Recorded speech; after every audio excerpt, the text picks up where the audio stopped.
¿Sabías que Porfirio Díaz transformó a México en una potencia industrial, pero también desencadenó una revolución? Hoy conoceremos la vida de este personaje crucial en la historia de México. Porfirio Díaz nació en Oaxaca el 15 de septiembre de 1830. Su infancia fue dura, perdió a su padre a los 3 años y tuvo que hacerse cargo de su familia desde joven. En 1843 comenzó su educación en el seminario, aunque pronto cambió de rumbo para estudiar leyes en el Instituto de Artes y Ciencias de Oaxaca, donde fue alumno de Benito Juárez. En 1855 estalló la Revolución de Ayutla, y Díaz se unió al ejército para luchar contra el presidente Antonio López de Santa Anna. Este fue el inicio de una carrera militar que se destacó en la Guerra de Reforma, pues derrotó a los conservadores, y tiempo después también fue hombre clave durante la Segunda Intervención Francesa, sobre todo en la Batalla del 5 de mayo de 1862. Entre 1864 y 1867 fue distinguido por sus acciones militares en Oaxaca y en el Istmo de Tehuantepec.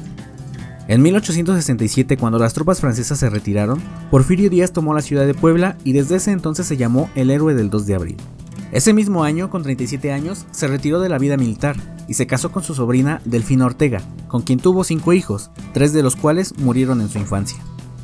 En las elecciones del 67 se postuló para presidente, sin embargo perdió ante Juárez.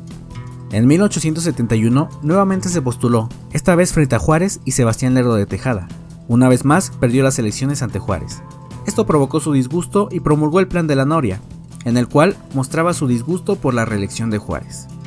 El Plan de la Noria no funcionó y Juárez murió meses después. En 1872 nuevamente se hicieron elecciones y Díaz volvió a perder. En 1876, cuando Lerdo de Tejada buscaba reelegirse, Díaz promulgó el Plan de Tuxtepec.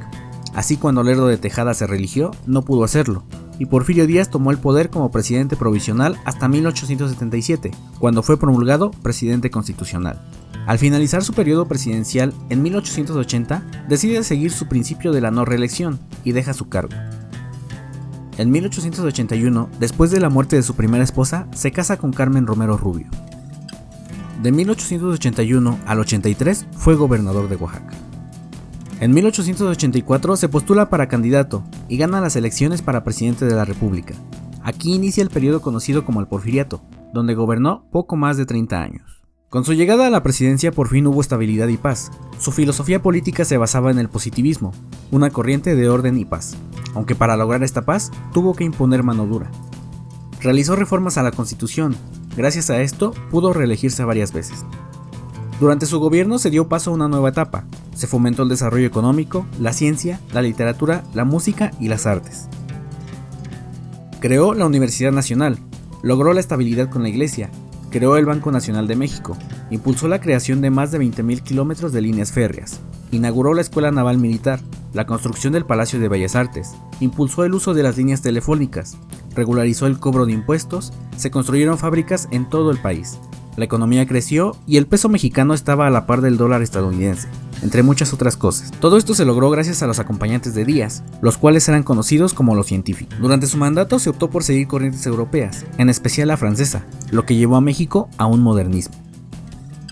Durante la dictadura de Díaz, él elegía quién debía estar en el poder legislativo y judicial, así como algunos gobernadores. Su empatía era únicamente con la clase alta, con la clase media era indiferente, mientras que la clase baja, la mayoría de la población la dejaba marginada, lo cual agrandó la desigualdad social en el país, además de que el 80% de la población era analfabeta. No había libertad de prensa, y a sus opositores los hacía cambiar de opinión asignándolos a puestos políticos importantes. Poco a poco, el pueblo mexicano se levantaba en contra de la dictadura de Díaz. Los primeros anarquistas, entre ellos Ricardo Flores Magón, arremetía contra su gobierno. Las huelgas de Cananea y Río Blanco fueron las primeras señales de un levantamiento en contra de la dictadura. A todo este caos se le sumó la entrevista que dio en 1908 al periodista James Krillman, en el que Porfirio Díaz decía que México estaba listo para un nuevo presidente. La entrevista desató la competencia política. Se postularon diversos partidos, entre ellos el partido antirreeleccionista de Francisco I. Madero. En 1910, Díaz ganó nuevamente las elecciones.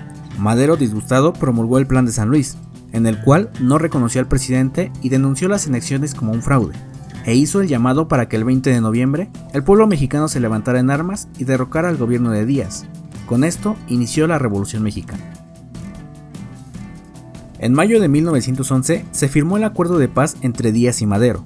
El 25 de mayo de ese año, a los 81 años, dejó la presidencia y fue exiliado a Francia, donde vivió en compañía de su esposa los últimos años de su vida. Falleció el 2 de julio de 1915 en París a la edad de 84 años. Sus restos a día de hoy continúan en Francia. Porfirio Díaz fue un hombre de contrastes, modernizador y dictador, héroe y villano. ¿Qué opinas sobre su legado? Déjanos tus comentarios y no olvides suscribirte para más contenido sobre la historia de México y el mundo. Nos vemos en un próximo video.